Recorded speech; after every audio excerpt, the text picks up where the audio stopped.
Знаменитая российская забава — коллекционировать то, что тебе не нравится. Если тебе нравится сидеть охранником, все, видео выключи прямо сейчас. Он просто выбрал жить в жопе. То бросить все, отправиться куда-то. Не жить в жопе — это мое определение достойной жизни.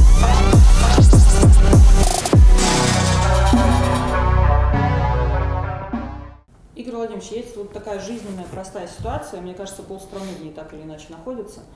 Это когда ты живешь от зарплаты до зарплаты, ты понимаешь, что тебя это жутко бесит, что она маленькая, что тебе не хватает, но это же тебя в этой ситуации оставляет. Как быть в этой ситуации?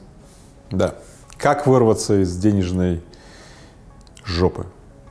Это я называю жопа, такой закольцованный круг. Зарплаты хватает на месяц, а через месяц ты вынужден остаться там же, и ты знаешь, что зарплаты опять хватит на месяц, и, казалось бы, заколдованный круг. Разберем эту ситуацию на примере 25-летнего парня, который сидит охранником в пятерочке. Вопрос: сколько вариантов у этого парня других? Очень много. Почему так устроен его мозг? Почему он не задействует рефлексы свободы? Ну, свобода, говорит, есть же очень много других вещей. Да бросить все, отправиться куда-то, в неопределенность, в экспедицию, в другой город, на другую работу. Здесь как бы не вопрос, плохо это или хорошо. Вопрос в том, что через месяц его сидения в пятерочке перед ним откроется следующий круг сидения, следующий месяц, через месяц следующий, через месяц следующий. И таким образом он привыкает к подобному сидению, просиживанию. Он охраняет то место, на котором сидит. Он охраняет, и он делает склеп вокруг себя. Он не может никуда сдвинуться, потому что для него это становится привычным, естественным ходом вещей. Но при этом иногда его, конечно же, посещают мысли, что несправедливо мир устроен, что, видимо, Путин во всем виноват, может быть, Байден, может быть, Трамп, я не знаю, ну кто-то, короче, да. Хотя мы начали с чего? Все пути открыты, даже сейчас, но он уже настолько привык к этому, что он даже не перепроверяет их. Он нашел достаточное количество обоснований и доказательств, что мир так устроен. При этом я не исключаю ситуации, когда человек не по своей вине, не по своему действию попал в такую ситуацию. Поговорим вот как раз о том человеке, который попал не по своей воле в эту ситуацию. Да. То есть, может быть, кто-то из родственников заболел, может быть, резко закрылось предприятие, он остался без работы. В общем, денег нет, денежная яма, задница, что делать?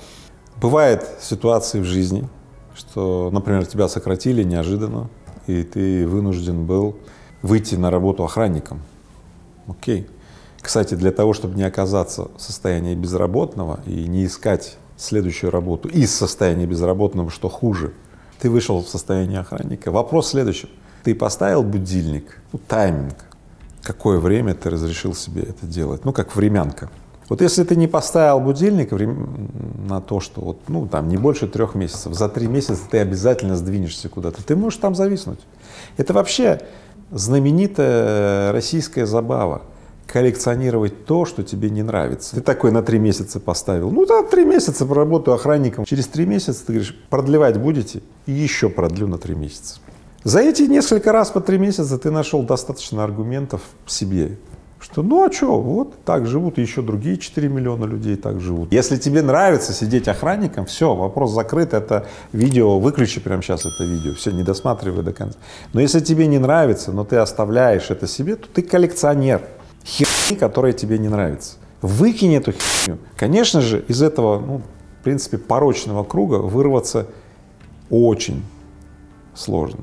Что вот в этой тяжелой ситуации человек должен первым делом сделать? 3 простых правила. Итак, первое.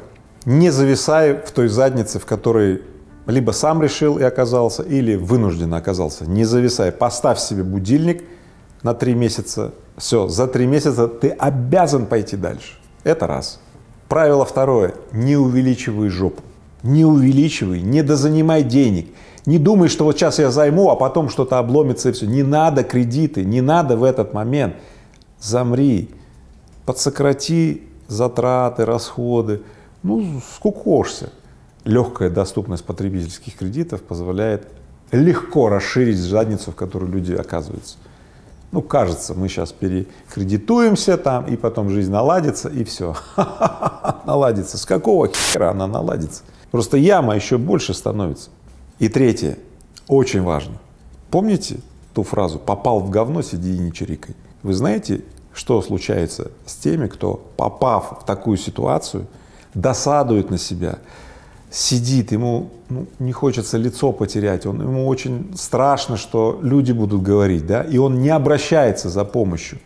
Так вот, те, кто попали в жопу, сидят и не чирикают, они очень часто умирают бесследно, и они их узнают только тогда, когда трупик всплывает. Поэтому пункт 3. Обращайтесь за помощью к другим людям. Обращайтесь. Запомните 3 правила. Не зависай в жопе, не увеличивай жопу, обращайтесь за помощью, когда сидите в жопе. Допустим, все эти правила выполнены, но ты по-прежнему в этой же яме и находишься. Вот как из нее выбраться? Когда ты попал в яму и выполнил первые 3 правила, ты находишься в рабочем состоянии, окей, но ты смотришь и видишь перед собой стену этой ямы. Тебе кажется тупик, выхода нет. Более того, сверху на тебя летят еще и камни, на тебя срут сверху. Ну, все невзгоды, на самом деле, да, пришла беда, открывай ворота, да, все валится вдруг. В этом месте я хочу рассказать притчу. Однажды старый осел попал в колодец, старый колодец, и хозяин решил убить 2 зайцев. Он думает, осел-то уже старый, скоро его надо чик-чирик, да и колодец старый, пора было бы засыпать. Хозяин подходит к колодцу и начинает туда сыпать камни, думает, я сейчас этого ослика там и кончу. И заодно и колодец засыплю. Такой вот умный, да, такой хозяин, да, ну вот как обычно, да. И вместо крика, который должны был бы раздаваться из этого колодца, да, крика осла, что меня засыпают, это да. В колодце была тишина. Хозяин продолжал туда бросать камни и думал, что, все, сейчас я присыплю этого ослика, и колодец будет засыпан, да. И тут он заглядывает в колодец, когда вроде как колодец уже почти засыпан, и смотрит, и видит глаза осла. Оказывается, все это время осел строил лестницу из камней, из земли, которые хозяин туда бросал. Поэтому, когда вы попали в яму, запомните, все, что у вас есть, это те камни, и то дерьмо, и те палки, которые на вас валятся.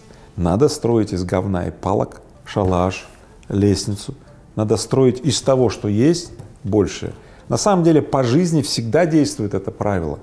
Вопрос, как мы относимся к тому, что есть с нами, как проявление стихийной или осознанной чьей-то несправедливости, или к тому, овладев чем, мы построим дом, мы построим лестницу в свое новое будущее. Давайте на конкретном примере разберем. Допустим, я кассир или я охранник, и так сложилась моя жизнь. Как мне взять и поменять? Окей. Итак, кассир. Дееспособный человек, который попал кассир, потому что, не знаю, сократили его с должности, например, инженер, проектировщик, и вот он попадает кассиром, потому что детей кормить надо, для того, чтобы думать не из позиции безработной и вот сейчас вот что-то обломится, а из позиции занятости. Окей. Он остается дееспособным, его это изматывает, кассир пятерочки, это, я догадываюсь, что это непросто, я сам не был, но я видел. В этой ситуации человек заводит себе стрелку будильника, что вот 3 месяца или 4 или 6 месяцев, да, он себе уделяет. Ровно столько, 6 месяцев идут курсы по обучению программированию для того, чтобы выйти на начальную профессию в области кодировщика. 6 месяцев.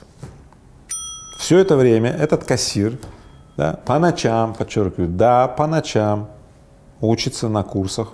Это школа, да, после которой можно получить начальное место, подчеркиваю, на 60-80 тысяч дистанционной работы кодировщик. Это самый минимальный чек, который там есть, 60-80 тысяч. Обретаете новую профессию для дистанционной работы в области, например, программирования, какого-то веб-дизайна и так далее. Вот и все. Это конкретный пример. И сотни людей, которые пошли таким путем, перепрофилировались, и сейчас в малых городах, где обычно у людей зарплата 15, 20, 25 тысяч, там 40 тысяч — это вау, они зарабатывают 60-80 тысяч для начала и потом 100-120. Понятно, они живут вот так, но пока это меньшинство. Тот, кто смотрел этот выпуск, у вас появляется шанс. У вас была когда-нибудь в жизни денежная яма или денежная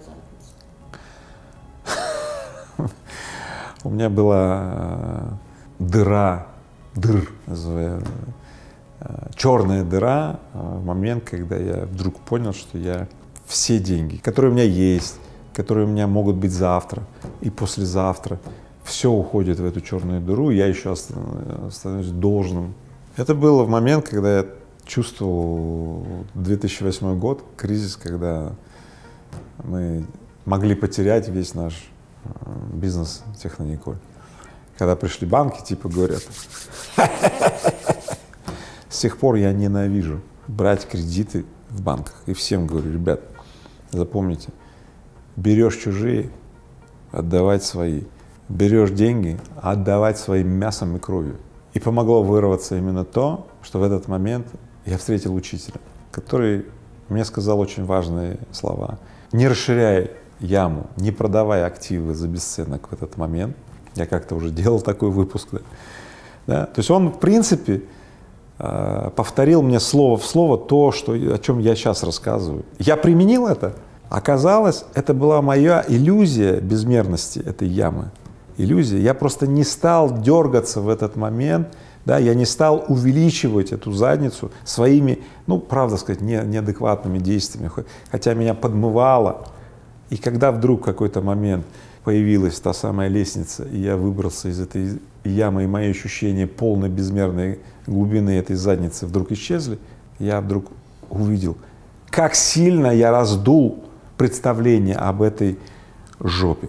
И как важно встретить в этот момент, или чтобы рядом был тот человек, который со стороны наблюдает и скажет: Игорь, вот здесь надо сделать так. Мы разобрали две ситуации, да. Когда ты случайно попал, да. Резко потерял работу, что-то, или когда ты перманентно там находишься, да. Уже не помнишь, когда это все началось. Да. Вот что хуже и откуда сложнее выбраться? Да. Все, что стало хроническим, длительно повторяющимся и достаточно привычным, из него выбраться сложнее. Более того, к тебе такому привыкло твое окружение. Ты им просто удобен. Если ты вдруг будешь меняться, сдернешься с места, поменяешь свою занятость и так далее, ты станешь неудобен для других. В пятницу побухать с тобой твои друзья уже не смогут, потому что ты в пятницу вместо бухания со своими друзьями будешь на курсах. Это очень неудобно для твоих друзей, поэтому они всячески будут делать, манипуляциями, там, уговорами, убеждениями, соблазнами и так далее, чтобы ты пошел с ними побухал, потому что им ты удобен такой. Эффект крабов известен. Если в ведре больше, чем один краб, крабы не могут выбраться из ведра. Когда один краб легко выбирается. Почему? Ну, потому что другие крабы цепляются за него, и он не может поднять эту всю пачку крабов один, у него клешни и мощности не хватает. Конечно, выбраться из этого непросто. Есть приемы, которые я могу дать. Обязательно найти тех людей, которые были в такой ситуации, как ты, которых пыталось их окружение удержать от изменений в их жизни, но у них получилось. Любым образом установить связь и проводить как можно больше времени с такими людьми. Все, получая такую поддержку, человек справится и отрежет эти социальные связи и пойдет, переобучится, переквалифицируется, обретет новую профессию и вырвется из этого.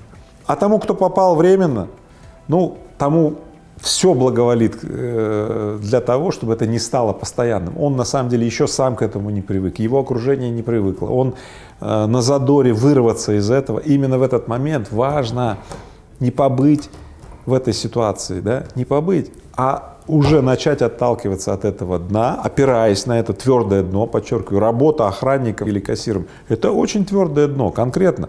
Да, жесткое, твердое дно, такое жесткое, что мало не покажется. Не привыкайте к этому. Если ты хочешь, чтобы в твою жизнь пришло иное, ты должен делать что-то иное. Это подмывает тебя уволиться с насиженного места охранника в пятерочке или с насиженного места офицер в Росгвардии или где-то и отправиться в новую неизвестность. Но ежели ты очень много нашел для себя обоснований, что не мы такие, жизнь такая, то тебе уже просто не хочется. Те, кто отправится сейчас немедленно в новую неопределенность, те имеют шанс высокий. Посмотрите, сколько людей, у которых получилось. Значит, это легко. Но если ты продолжаешь сидеть и высиживать свою жизнь охранником, где бы то ни было, то тебе будет ой как нелегко по жизни. Кто привык жить в жопе, он живет в жопе не потому, что страна такая или жизнь такая. Нет, он просто выбрал жить в жопе. Почему так много людей в России выбирают жить в жопе? Да не знаю я почему. Это, собственно, и есть моя миссия, чтобы благодаря моим видео, публичным выступлениям, моим книгам и прямому воздействию как можно больше людей выбрали вырваться из жопы. Не жить в жопе – это мое определение достойной жизни. Поэтому всем, кто выбирает не жить в жопе, добро пожаловать. Пишите мне в комментарии, если вы присоединяетесь ко мне.